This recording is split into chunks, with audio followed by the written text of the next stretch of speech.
नमः सिद्धेभ्यः। जय श्री महावीराय नमः। जय श्री परम्पराचार्य गुरुवे नमः। जय श्री उमा स्वामी गुरुवे नमः। जय श्री शांति सागर गुरुवे नमः। जय श्री विद्यानंद गुरुवे नमः। मोक्ष मार्गस्य नेतारं भेतारं कर्म भूभृतां ज्ञातारं विश्वतत्त्वानां वन्दे तद्गुणलब्धये। मङ्गलं भगवान् वीरो मङ्गलं गौतमो गणी मङ्गलं कुन्दकुन्दार्यो जैन धर्मोस्तु मंगलम। हम सभी लोग नौवा अध्याय संबर और निर्जरा को समझ रहे थे। संबर निर्जरा में देख रहे थे कि तपों का वर्णन। तप में भी कल देखा था स्वाध्याय के भेद, जिसमें वाचना का अपन स्वाध्याय कर रहे थे। वाचना का स्वाध्याय में बताया गया था कि द्रव्य, क्षेत्र, काल आदि की शुद्धि पूर्वक ही हमें जो है शास्त्र की वाचना आदि करना चाहिए।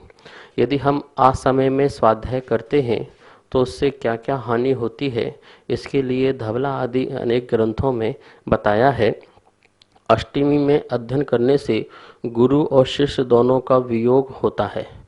यदि अष्टमी में हम स्वाध्याय करते हैं तो पूर्णमासी में अध्ययन करते हैं तो कलह और उत्पन्न होता है। स्वाध्याय मतलब यहाँ पर सिद्धांत ग्रंथ की बात कर रहे हैं। चतुर्दशी के दिन अध्ययन करते हैं तो विघ्न को करता है।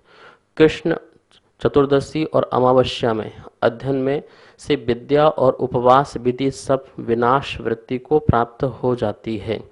मध्याह्न काल में अध्ययन करने से जिन रूप को नष्ट करता है और दोनों संध्या कालों में अध्ययन करने से व्याधि करता है। मध्य रात्रि में अध्ययन करने से अनुरक्त जन भी द्वेष को प्राप्त हो जाते हैं, मतलब जो आपके बहुत जुड़े हुए हैं वो भी आपके विरोधी बन जाते हैं। सम्यक की विराधना होती है। शास्त्र आदि का आलाप और कलह, व्याधि और वियोग आदि भी होता है। सूत्र और अर्थ की शिक्षा के लोभ से क्रिया द्रव्यादि शुद्धि का अतिक्रमण असमाधि का कारण बनता है। कोई सोचे कि मुझे बहुत जल्दी सिद्धांत ग्रंथ का अध्ययन हो जाए और लोभ के वशीभूत होकर के इस प्रकार से असमय में यदि स्वाध्याय करता है तो उसके लिए असमाधि आदि जो है उत्पन्न हुआ करती है। इस प्रकार से वाचना आदि स्वाध्याय में भी हमें इन सब बातों का ध्यान रखना है कि जैसे से आचार्यों ने कहा है उनमें कुछ न कुछ रहस्य जरूर होगा और उसका यदि हम चिंतन मंथन करेंगे तो ये बात बिल्कुल सत्य की कसौटी में कस के भी आएगा। अतः हमें स्वाध्याय का वाचन समय में करना है। आगे प्रक्षणा, अनुप्रेक्षणा, आमनाय, धर्मोपदेश नाम का स्वाध्याय के भेदों की चर्चा करते हैं। उसके पहले बोर्ड के माध्यम से सूत्र को एक बार पुनः देखते हैं। नवम अध्याय का सूत्र नंबर 25वां है वाचना प्रश्नानुप्रेक्षामनाय धर्मोपदेशः। वाचना प्रश्नानुप्रेक्षामनाय धर्मोपदेशः। वाचना, प्रश्ना, अनुप्रेक्षा, आमनाय और धर्मोपदेश, ये स्वाध्याय के 5 भेद होते हैं। अपनी चर्चा चल रही थी वाचना स्वाध्याय। वाचना में हमें भाव शुद्धि भी रखना चाहिए। भाव शुद्धि जहाँ पर ईर्षा, छल, कपट, माया, चारी, राग, द्वेष, मोह, क्रोध, मन, मान, माया, इस प्रकार के किसी प्रकार के भाव ऐसे ना हो। उस समय हास्य, रति, अरति, शोक, भय आदि सबका त्याग करके मन को प्रसन्नचित्त करके मन बहुत ही प्रमुदित भाव पूर्वक हो, उस समय हमें स्वाध्याय करना, वो हमारी भाव शुद्धि है। जिस प्रकार से अपनी द्रव्य शुद्धि, क्षेत्र शुद्धि, काल शुद्धि हुई, उसी प्रकार से भावों की शुद्धि पूर्वक भी हमें जो है स्वाध्याय करना चाहिए। आचार्यों ने भावों की शुद्धि के साथ साथ एक विनय शुद्धि भी बताई है। विनय शुद्धि का मतलब है पढ़ते समय विनय भाव रखना, शास्त्र के प्रति और शास्त्र के जो ज्ञाता हैं उनके प्रति, जिन्होंने लेखक ने लिखा है उनके प्रति, और जो हमारे परम गुरु जो हैं वीतराग भगवान, जिनेंद्र भगवान, उनके प्रति भी हमें जो विनय भाव रखा जाता है, सम्मान रखा जाता है, वह विनय शुद्धि कहलाती है। विनय शुद्धि में मतलब क्या है कि आसन में लगा करके बैठना, जैसे पर्यंक आसन लगा के, वज्रासन लगा के, सुखासन लगा करके बैठना। किसी और प्रकार के गलत आसनों में बैठ करके स्वाध्याय नहीं करना चाहिए। तो विधि पूर्वक बैठ करके हमारी दृष्टि जो है अक्षरों में होना चाहिए, हमारा जो भाव है भगवान की वाणी को समझने में होना चाहिए, और अपने हाथ आदि जो है धुले होना चाहिए। इस प्रकार से हमें विनय शुद्धि भी पूरी रखना चाहिए। भूमि आदि में कोई शास्त्र नहीं रखना है, और ना ही अपने नाभि से नीचे कोई शास्त्रों को रखना है। इस प्रकार से सारी जिस प्रकार से भी हम शुद्धि रख सकते हैं विनय की, वह पूरी रखना चाहिए। आज अपन आगे देखते हैं प्रश्ना नाम का स्वाध्याय। प्रश्ना मतलब होता है पूछना, पूछना, अथवा यहाँ पर ये भी अर्थ हो सकता है कि जो वाचना कर रहे हैं उनके द्वारा अच्छी तरह से श्रवण करना, सुनना, ये भी एक प्रश्ना ही है। तो आचार्य भगवान कहते हैं मूलाचार प्रदीप आदि में कि अपना संदेह दूर करने के लिए किसी अन्य के पास जाकर के प्रश्न पूछना अथवा महागुण सिद्धांत शास्त्रों के अर्थों को सुनना प्रश्ना नाम का स्वाध्याय कहलाता है। आप स्वाध्याय करते हैं और स्वाध्याय करते समय किसी प्रकार की आपके मन में शंका या कोई संदेह उत्पन्न होता है, तो उसको दूर करने के लिए आप श्रेष्ठ विद्वान, श्रेष्ठ गुरुओं के पास जाकर के उनसे अपना समाधान लेते हैं, और वह समाधान लेकर के मन जो है प्रसन्नचित हो जाता है और भगवान की वाणी के प्रति अटूट श्रद्धा भी पैदा होती है। यह प्रश्ना से लाभ भी होता है। आराधना सार में कहा गया है संशय को दूर करने के लिए अथवा अपना बड़प्पन प्रकट न करने के लिए प्रहास और उद्दंडता से रहित विनय सहित पूछना मुनि का प्रश्ना नाम का स्वाध्याय है। मुनि जो है अपने गुरु आदि से सिद्धांत ग्रंथ आदि पढ़ते समय या स्वयं पढ़ते समय किसी प्रकार की शंका आती है तो उनसे विनय पूर्वक किसी प्रकार का परिहास न करते हुए और ना ही किसी परीक्षा का उद्देश्य न होते हुए, वरना लोगों के मन में क्या होता है, हम इनके अंदर देखते हैं कितना ज्ञान है, इन्होंने कितना पढ़ा है, तो इस प्रकार से वह परीक्षा का उद्देश्य को लेकर के उनसे कठिन से कठिन, जटिल से जटिल प्रश्न पूछते हैं, और यह ज्ञात करने के लिए कि इनको कितना ज्ञान है या उनको नीचा आदि दिखाने के लिए। इस प्रकार के भाव है तो तुम्हारी भाव शुद्धि ही नहीं रही। इस प्रकार का ध्यान रखना, न विनय शुद्धि है और ना ही भाव शुद्धि है, जबकि स्वाध्याय विनय शुद्धि और भाव सिद्धि दोनों पूर्वक से किया जाता है। अपने मन में स्वयं संशय आया, कुछ समझ में नहीं आया, जैसे मान लो कि अनंत लिखा यहाँ पे, तो अनंत समझ में नहीं आ रहा है कि एक निगोष शरीर में कैसे अनंत अनंत जो जीव है, अक्षय अनंत राशि जीव होती है, कैसे रह सकती है। तो इस प्रकार से मन में एक दुविधा खड़ी हुई, एक शंका पैदा हुई। भगवान की वाणी पे शंका नहीं हुई, लेकिन मुझे समझ में नहीं आ रहा है, तो मैं अन्य लोगों से जो इसके ज्ञाता हैं उनसे पूछता हूँ। तो ये मेरा प्रश्ना नाम का क्या होता है, स्वाध्याय होता है। अपने आत्मा की उन्नति प्रकाशित करने के लिए ये क्यों प्रश्ना नाम का स्वाध्याय करते हैं? हम अपने आत्मा में अपनी और भी प्रकाशन, ज्ञान का प्रकाशन की उन्नति करना चाहते हैं और ज्ञान का उत्थान करना चाहते हैं। किसी को समझाने के लिए उपहास, संघर्ष, प्रहसन आदि को छोड़ करके किसी को मैं समझाने के लिए यह है प्रश्न कर रहा हूँ, ऐसा नहीं है, और ना ही किसी प्रकार का उपहास आदि करने के लिए। अपने ही अंदर के जो संशय हैं उन संशयों को दूर करने के लिए मैं यह प्रश्न आदि का नाम का स्वाध्याय करता हूँ। जो अर्थ है वह निश्चित हो जाए, मेरे मन में, मेरे आत्मा में वह दृढ़ रूप से बैठ जाए और मुझे उस ज्ञान की प्राप्ति हो जो दुर्लभ ज्ञान है, इसलिए प्रश्न नाम का स्वाध्याय किया जाता है। प्रश्न नाम का स्वाध्याय क्यों करना चाहिए? जो अपने मन में जो भी प्रश्न उठे हुए हैं उन प्रश्नों का समाधान करने के लिए प्रश्न नाम का स्वाध्याय करना चाहिए। प्रश्न पूछना भी स्वाध्याय है। शास्त्र को पढ़ना ही स्वाध्याय नहीं है। यदि आप गुरु के समक्ष बैठ करके उनसे जिन आगम के प्रश्न पूछते हैं और वह प्रश्न का समाधान मिलने पर आपका मन जो है प्रसन्नचित्त होता है, तो आपका स्वाध्याय कहलाता है।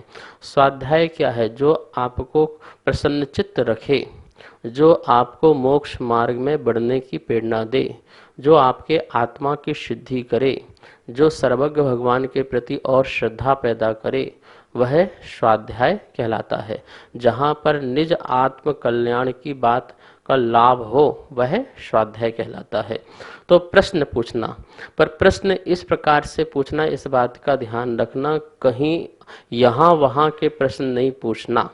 संसार संबंधी प्रश्न नहीं पूछना, घर परिवार चलाने संबंधी प्रश्न नहीं पूछना, दुनियादारी के प्रश्न नहीं पूछना। इससे गुरु का भी समय जो है व्यर्थ जाता है, और यह जो है संसार की विकथाओं में आ जाता है। इसलिए हमें सुकथाएं, मतलब कि जो हमारी धार्मिक कथाएं हैं, उस संबंधी ही हमें प्रश्न करना चाहिए, जिससे आपका भी धर्म बढ़े और सुनाने वाले का भी धर्म में वृद्धि हो, उपयोग की शुद्धता हो। इस प्रकार से प्रश्न करना चाहिए। हम सब लोग ऐसे ऐसे प्रश्न करते हैं जो मुनिराजों से तो पूछना भी नहीं चाहिए, लेकिन फिर भी करते हैं, तो वह प्रश्न नाम का स्वाध्याय नहीं कहलाएगा। जहाँ आत्म कल्याण संबंधी प्रश्न हो, जहाँ पर जिनागम संबंधी प्रश्न हो, वह प्रश्न भी प्रश्न नाम का स्वाध्याय है। यदि आपने प्रश्न कर ली तो समझना उस दिन का आपका स्वाध्याय हो गया। तीसरा स्वाध्याय का भेद है अनुप्रेक्षा। जो हमें ज्ञात हो गया है और जो प्रश्न करके भी बिल्कुल निश्चित हो गया है कि यही इसका अर्थ है, उसको बार बार चिंतन करना, उसका बार बार अभ्यास करना अनुप्रेक्षा कहलाता है। उसको बार बार देखना, उसी रूप देखना, उसी प्रकार देखना, तद रूप ही देखना, अतद रूप नहीं देखना। जैसे कि लोहे का पिंड उसी प्रकार से है, अन्य प्रकार से नहीं है, छोटा नहीं हो गया, बड़ा नहीं हो गया, जैसा है वैसे ही ढला हुआ है। ऐसे ही जैसे मैंने पहले जाना वैसे ही अभी जान रहा हूँ। तो इस प्रकार का बार बार चिंतन करना, इसे आचार्यों ने अनुप्रेक्षा कहा है। देखिए, वांचना, पहले सुनना, फिर सुनकर के जो समझ में ना आए तो प्रश्न, उसको पूछो। पूछने के बाद जब आपका कॉन्सेप्ट पूरा क्लियर हो जाए तो फिर उसका अनुप्रेक्षा करो। क्या करना है? अनुप्रेक्षा। अब पूछना नहीं है, आप अपने ही भावों में बार बार उसका चिंतन करो, उसका अभ्यास करो। जितना आप अभ्यास करोगे वह ज्ञान आपको सुख देगा, आपको शांति देगा। किसी भी प्रतिकूलता में आपको ज्ञान जो है आनंद देगा। देखिए, बहुत विषम परिस्थितियां आती हैं जब कर्म का उदय होता है, तो उस समय हमारा ज्ञान ही हमें काम आता है। जो व्यक्ति अनुप्रेक्षा नाम का स्वाध्याय नहीं करते हैं, उनका ज्ञान किसी प्रकार का काम नहीं आता है प्रतिकूलता में, विषम परिस्थितियों में। कर्म के उदय हैं, किसी को भी किसी भी समय आ सकते हैं और हमें मोक्ष मार्ग से च्युत भी कर सकते हैं, हमको डिगा भी सकते हैं। लेकिन यदि हमारा अनुप्रेक्षा नाम का स्वाध्याय है, जैसे कि हमने वैराग भावना का, संसार शरीर भोगों से विरक्ति का बार बार अभ्यास किया, बार बार चिंतन किया, तो कितने भी बड़े बड़े कर्म के उदय आ जाएं, पर हम अपने मोक्ष मार्ग से च्युत नहीं होंगे, हम अपने रत्नात्रय से च्युत नहीं होंगे, हम अपने विशुद्धि मार्ग से नहीं हटेंगे, डटे रहेंगे, जमे रहेंगे अपने मोक्ष मार्ग में। लेकिन जो अनुप्रेक्षा नाम का स्वाध्याय नहीं करेंगे, वो व्यक्ति जो हैं ज्यादा देर तक टिकने वाले नहीं हैं। थोड़ी सी प्रतिकूलता आएगी और मोक्ष मार्ग से हट जाएंगे। वह पद भ्रष्ट हो सकते हैं, वो चारित्र से भी भ्रष्ट हो सकते हैं, इस प्रकार से भी कार्य हो सकता है। लेकिन अनुप्रेक्षा नाम का स्वाध्याय, ध्यान रखना, आचार्य अनुप्रेक्षा नाम का स्वाध्याय क्यों कह रहे हैं? क्योंकि वही स्वाध्याय जो है हमारे लिए कल्याण में कारक है। जैसे गाय भोजन तो करती है, भोजन करते जाती है। आप देखिए, दिन में भोजन करने जाएगी जंगल में तो घास आदि को चरेगी तो पेट भर लेगी, लेकिन रात को क्या करती है? वो जुगाली करती है। उसी भोजन को निकाल करके मुख में दोबारा ला करके उसको बहुत चबाती है, जुगाली करती है, फिर उसको अंदर ले जाती है। तो ये ऐसा करने से क्या हुआ? वह भोजन पचा, ठीक है ना। तो इसी प्रकार से आप स्वाध्याय तो खूब करो, वाचना खूब करो, प्रश्ना खूब करो, लेकिन वाचना प्रश्ना हो जाने के बाद उसका अभ्यास होना बहुत जरूरी है, उसका चिंतन मंथन मनन होना बहुत जरूरी है। तो बार बार जिसे वस्तु स्वरूप का चिंतन किया जाता है, अभ्यास किया जाता है, उसे अनुप्रेक्षा कहते हैं। और यही अनुप्रेक्षा जो है हमारे लिए धर्म में स्थिर रखती है, हमारी बुद्धि को स्थिर रखती है, हमारे जीवन को स्थिर रखती है। ठीक है ना। तो अनुप्रेक्षा नाम का स्वाध्याय होना चाहिए। आचार्यों ने लिखा है आराधना सार में, ज्ञात तत्वों के विषय में बार बार विचार करना। जो ज्ञात विषय हैं, अज्ञात विषय की बात नहीं कह रहे हैं, जो ज्ञात है, जो आपने जाना है, जैसे मान लो आपने कर्णन योग में गुण स्थान के बारे में, मार्गणा स्थान के बारे में, जीव समास के बारे में आपको ज्ञान हो गया है। इसी प्रकार से द्रव्यान योग में आपको तत्व के बारे में, द्रव्य के बारे में, आत्म तत्व के बारे में इसका ज्ञान हो गया है। तो उसका आप बार बार अभ्यास करो। मार्गणय होती है, गुण स्थानीय होता है, जीव स्थानीय होता है। और ये किस लिए होते हैं? इनको जानने से हम जीवों की रक्षा भी कर सकते हैं, अपने भावों की भी रक्षा कर सकते हैं। इस प्रकार से उसका अभ्यास करते हैं। और मैं द्रव्यान योग से आत्मा अलग है और जो है शरीर अलग है, पदार्थ भिन्न है, सभी द्रव्य जुदा जुदा हैं। एक द्रव्य दूसरे द्रव्य का कुछ कर नहीं सकता है, निश्चय से व्यवहार से करता, निश्चय से नहीं करता है। और मेरा कोई बिगाड़ नहीं सकता, मैं किसी का बिगाड़ नहीं सकता, मेरा कोई करता नहीं है, मैं किसी का करता नहीं हूँ। इस प्रकार से बार बार इसका अभ्यास चिंतन करने से हमारी आत्मा जो है मोक्ष मार्ग में दृढ़ होती है। ठीक है ना। तो ये अनुप्रेक्षा नाम का स्वाध्याय भी हमारे लिए कितना कार्यकारी है, कितना महत्वपूर्ण है, आप स्वयं समझ सकते हैं। लोग क्रम से स्वाध्याय नहीं करते हैं, पहले वाचना होना चाहिए, फिर प्रश्ना होना चाहिए, फिर अनुप्रेक्षाएं होना चाहिए। तो इस प्रकार का स्वाध्याय होना चाहिए। अब चौथे नंबर में बताया आचार्यों ने आमनाय नाम का स्वाध्याय। आमनाय नाम का स्वाध्याय किसे कहते हैं? आमनाय मतलब कि जो हमने कंठस्थ किया है, जो हमने पढ़ा है, उसको शुद्ध उच्चारण करके बोल बोल के पढ़ना, शुद्ध उच्चारण करना, शुद्ध पाठ पढ़ना। जैसे अपन मतलब भक्तामृत पढ़ते हैं तो उसको शुद्ध पढ़ना, तत्वार्थ सूत्र के जितने भी सूत्र हैं उनको शुद्ध पढ़ना, समय सार की पूरी गाथाएं पढ़ना है तो शुद्ध पाठ करना। हमें जीव कंड कर्म कंड की गाथाएं पढ़नी है तो उसका शुद्ध पाठ करना। तो आमनाय का अर्थ है कि पढ़े हुए शास्त्रों का बार बार पाठ करना। ऐसा पाठ करना जो ना तो धीरे धीरे हो और ना जो हो जल्दी जल्दी हो, शीघ्र शीघ्र हो। आराम आराम से उस पाठ को पढ़ना, ना अति शीघ्र ना अति मंद, जो बीच की व्यवस्था है उसमें ही हमको जो है पाठ का शुद्ध उच्चारण करना चाहिए। धीरे धीरे बोलेंगे तो बहुत समय लगेगा, उच्चारण सही नहीं होगा। बहुत जल्दी जल्दी बोलेंगे तो उच्चारण सही नहीं होगा, अशुद्ध होगा। और हम बीच में मध्यस्थ होकर के बोलते हैं तो हमारा पाठ भी समय से हो जाएगा और उच्चारण भी शुद्ध होगा। तो इस प्रकार से अर्थ का, अक्षर का, मात्रा का, वाक्य का, पद का, सबको शुद्धता का ध्यान रखते हुए, उच्चारण का भी शुद्ध ध्यान रखते हुए उसको दोहराना, पढ़ना आदि जो है, यह आमनाय नाम का स्वाध्याय कहलाता है।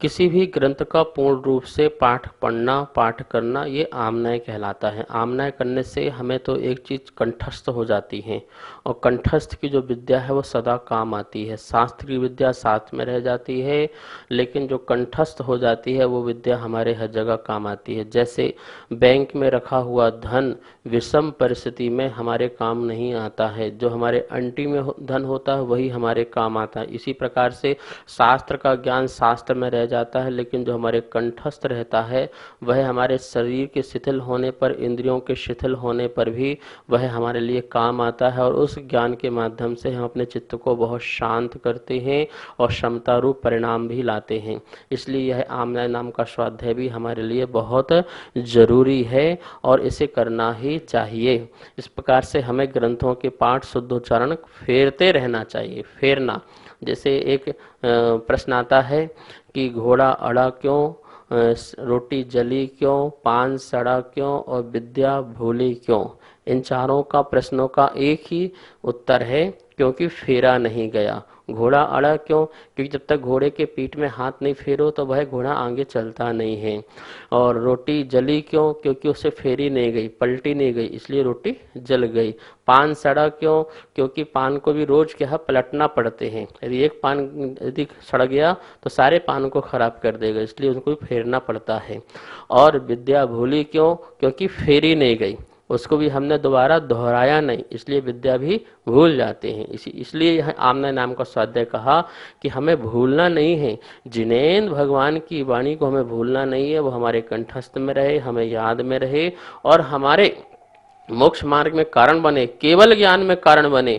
इसलिए आमनय नाम का स्वाध्याय अत्यंत जरूरी है। अब है 5वां नंबर का जो स्वाध्याय है वो धर्मोपदेश नाम का स्वाध्याय है। धर्म का उपदेश, किसकी बात कह रहे हैं? अधर्म का उपदेश की बात नहीं कर रहे हैं, धर्म का उपदेश। तो पहले तो हमें यह समझना पड़ेगा कि धर्म क्या है। धर्म देखिए दो प्रकार से होता है, एक वस्तु का स्वरूप वह धर्म है और एक जो है पुण्य रूप वाला धर्म है। जैसे हम करते हैं, प्रवृत्ति रूप करते हैं, शुभ उपयोग जो है वो भी धर्म है और शुद्ध उपयोग है वही भी धर्म है। शुद्ध उपयोग तो साक्षात धर्म है और शुभ उपयोग वाला जो धर्म है वो परंपरा से धर्म है। शुभ उपयोग धर्म मतलब क्या है?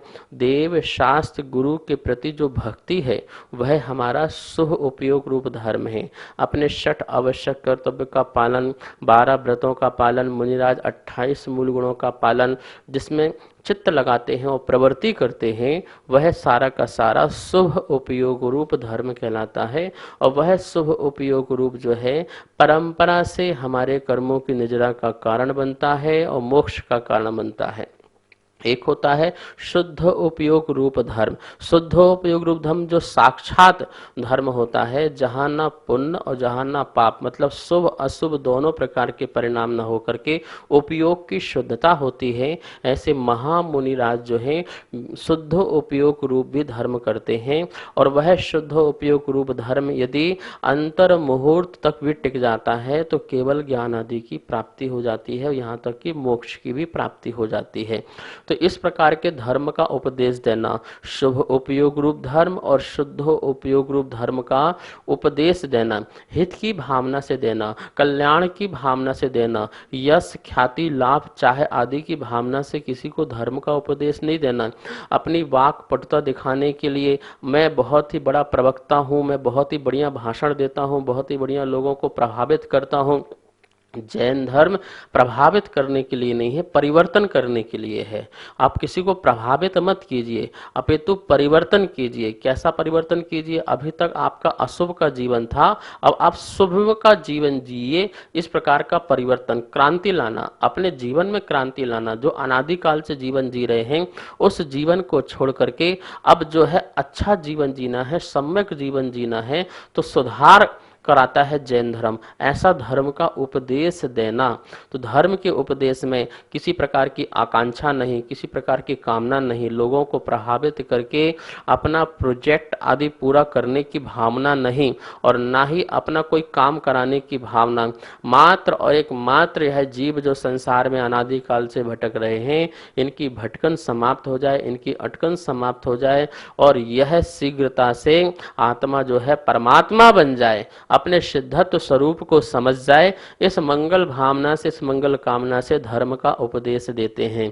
बहुत ही करुणा के भाव जब अंदर प्रकट होते हैं तो धर्म का उपदेश निकलना चाहिए। करुणा, किसकी करुणा? जीव के प्रति करुणा है कि यह संसार में अनादि से किस प्रकार से दुख भोग रहा है चारों गतियों में, कब इसको जो है मोक्ष की प्राप्ति हो। कहे सीख गुरु करुणा धार, करुणा को धार कर ही वो सीख देते हैं, धर्म का उपदेश देते हैं। तो इस प्रकार के धर्म का उपदेश नाम का भी स्वाध्याय होता है, यदि उसमें हित की, कल्याण की, उद्धार की भावना है। और धर्मोपदेश में सिर्फ पर कल्याण की भावना नहीं होती, इस बात का ध्यान रखना।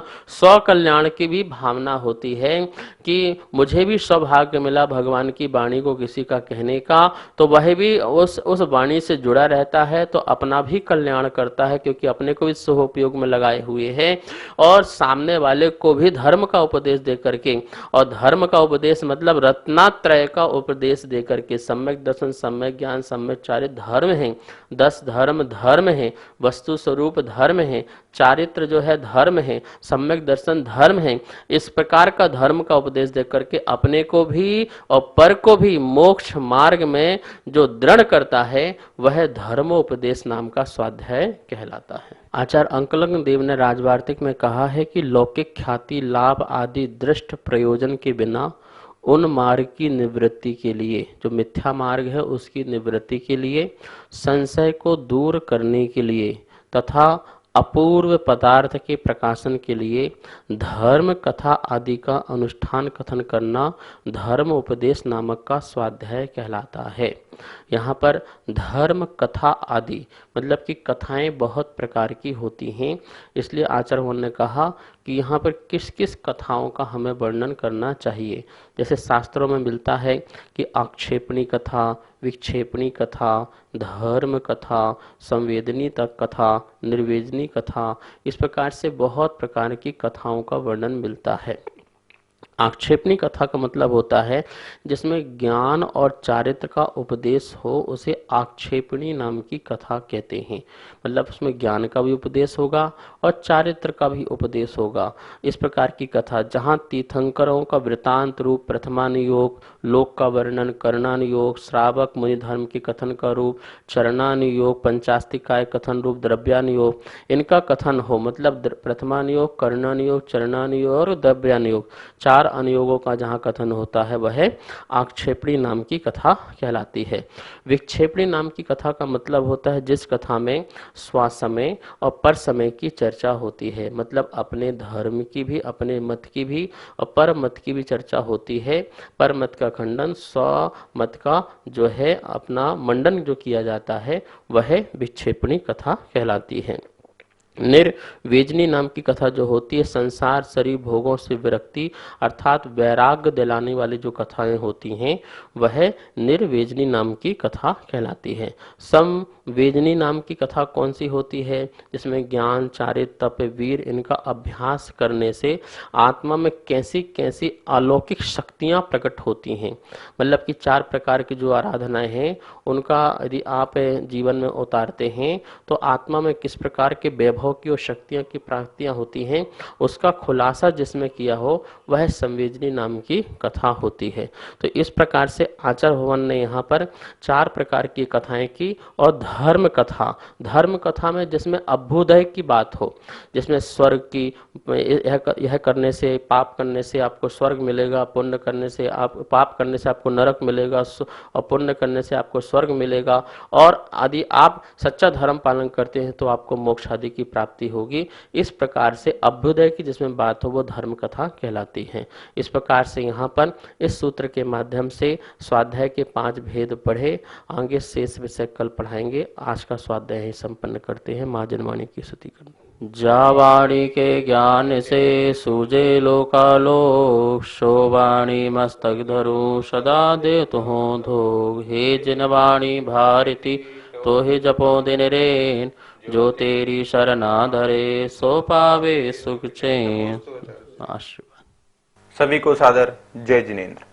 पूज्य गुरुदेव के मुखारबिंद से नित्य आप तत्वार्थ सूत्र का स्वाध्याय कर रहे हैं, जो कि पारस चैनल के माध्यम से पूरे देश में प्रसारित किया जा रहा है। आप सभी के परम सहयोग से तत्वार्थ सूत्र के 7वें अध्याय तक की पुस्तक छपकर आ चुकी हैं। अब 8वें और 9वें अध्याय की पुस्तक छपने जानी है। तो आप भी अगर इस पुस्तक को छपाने में अपना सहयोग प्रदान करना चाहते हैं तो हमारे नीचे दिए गए नंबर पर संपर्क करें और शास्त्र छपवाकर पुण्य अर्जन करें। जय जिनेन्द्र।